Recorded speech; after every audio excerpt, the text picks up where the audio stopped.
आशा करुँच आपने बहुत भलरे थे। अनेक समय उद्भिद कोष और प्राणीकोष मध्य आम पार्थक्य दर्शा पड़े परीक्षा जोटा कि आगामी एग्जाम आमको बहुत हेल्प कले गोटे जब परीक्षार कहते गोटे टपिक गोटे भल टपिक रू क्वेश्चन आसे ये टपिक रू प्राय समय क्वेश्चन आसे। आकृति प्राणीकोष ठार अभ्यागत बड़ किंतु उद्भिद कोष ठार अभ्यागत स्थान कोष झिल्ली और कोष भित्ति थाए केवल कोष झिल्ली थाए कोष भित्ति न थाए। रसदानी गुड़िक स्थायी रसदानी छोट और अस्थायी केवल आदि प्राणी मान देखा जाए। ए लवक देखा जाए लवक आदौ न थाए। सेंट्रोजम नामक कोष अंगिका थाए सॉरी अंगिका न थाए एठिरे सेंट्रोजम थाए।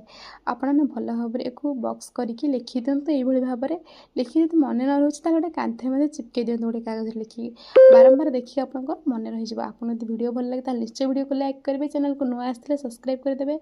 मो देह जेहतु असुस्थ बहुत दिन पर क्लास कर चेष्टा करमी बहुत भल भाव क्लास करने। धन्यवाद।